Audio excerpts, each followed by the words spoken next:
কি গো, আজকে কি রান্না করছো? লাউ ডাঁটা। ওর কি খালি দুদিন ধরে শাক পাতা তো খাওয়াচ্ছ? শীতকালে তো মানুষ শাক পাতা সবজিই খায়, দেখো না খেতে কত ভালো লাগে। যাও বানাও আর কি। ব্যাস তাহলে খাওয়ার জন্য তুমি রেডি থাকো। প্রথমে আমি একটা পাত্রের মধ্যে সর্ষে নিয়েছি, সর্ষে গুঁড়ো আর অল্প একটু গরম জল করে সেটা গুলে রেখেছি। তারপর আমি একটা কড়াই নিয়ে এর মধ্যে সামান্য বড়ি নিয়ে ভেজে নিচ্ছি, লাউ ডাঁটা চচ্চড়ি বানাবো বলে। শীতের সবজি দিয়ে লাউ ডাঁটা খেতে অসাধারণ লাগে, কিন্তু আমার বর খেতে চায় না, আর আমি তো খাওয়াবোই। যাই হোক, কথা বলতে বলতে বড়িগুলো মোটামুটি ভালোভাবে লাল লাল করে ভাজা হয়ে গেছে। এবার আমি একটা পাত্রে সেই বড়িগুলোকে তুলে নিচ্ছি। তুলে নিয়ে এটাতে না বেশি আমি তেল অ্যাড করব না, এই অল্প তেলেই আমি রান্না করব, কারণ এখন তেল খাওয়া স্বাস্থ্যের পক্ষে খুব একটা ভালো না। যাই হোক, তার মধ্যে তেজপাতা শুকনো লঙ্কা দিয়ে আলু বেগুন আর এখানে আমি টমেটো সিম নিয়ে ভালোভাবে কালো জিরে ফোড়ন দিয়ে ভালোভাবে নুন হলুদ দিয়ে এটাকে আমি ভেজে নিয়েছি।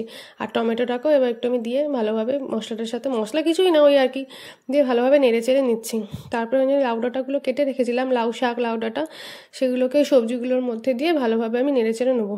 আর হ্যাঁ, ভালোভাবে নেড়ে চেড়ে নেওয়ার পর আমি সামান্য পরিমাণে নুন অ্যাড করবো, বেশি দেবো না, কারণ দেখতে এতগুলো লাগলেও মোচেগুলোতে একটুখানি হয়ে যায়, সেই জন্য। নিয়ে নুন দিয়ে ভালোভাবে একটু নেড়ে চেড়ে আমি ঢাকা রেখে দেবো। আপনারা এটা বাড়িতে অবশ্যই ট্রাই করবেন, যারা খায় না তারাও খাবে যদি এরকমভাবে রান্নাটা করে তাদের সামনে দেওয়া হয়। এক থালা ভাত তারা এমনিই খেয়ে নেবে।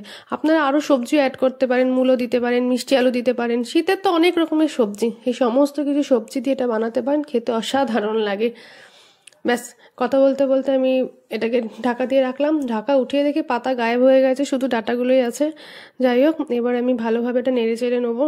আপনারা বাড়িতে এটা অবশ্যই ট্রাই করবেন, যদি ভালো লেগে থাকে একটা লাইক কমেন্ট শেয়ার সাবস্ক্রাইব করে দেবেন।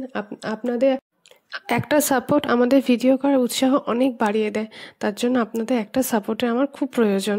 যাক, কথা বলতে বলতে শাক একদম তৈরি হয়ে গেছে। এবার যে ভাজা বড়িগুলো রেখেছিলাম সেই বড়িগুলো শাকের মধ্যে দিয়ে ভালোভাবে আমি এটা মিশিয়ে নেবো। ভালোভাবে একদম মিশিয়ে নিতে হবে। মেশানোর পর যে সর্ষেটা উষ্ণ জলে গুলে রেখেছিলাম সেই সর্ষেটা আমি এবার ওই শাকের মধ্যে দিয়ে দেবো। অনেকে আবার পোস্তও দেয়, কিন্তু আমার সর্ষে দিয়ে খেতে বেশি ভালো লাগে, তাই এখানে আমি শুধু সর্ষে দিয়েই করি।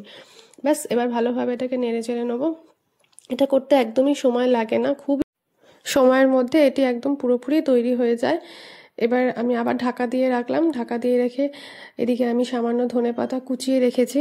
তারপর ঢাকাটা তুলে ভালোভাবে এটা আমি নেড়ে চেড়ে নিচ্ছি। দেখছি একদম শাক বা সবজিগুলো একদম তৈরি হয়ে গেছে। এবার কেটে রাখা ধনেপাতাগুলো ওপরে আমি ছিটিয়ে দিয়ে আবার নেড়ে চেড়ে নেবো। আপনারা ঘি গরম মশলা বা চিনিও অ্যাড করতে পারেন, যারা মিষ্টি মিষ্টি তরকারি খেতে ভালোবাসে, কিন্তু এখানে আমি শুধু ধনেপাতা কুচি দিয়েই ভালোভাবে নেড়ে চেড়ে নিয়ে বাটিতে নামিয়ে নিয়েছি।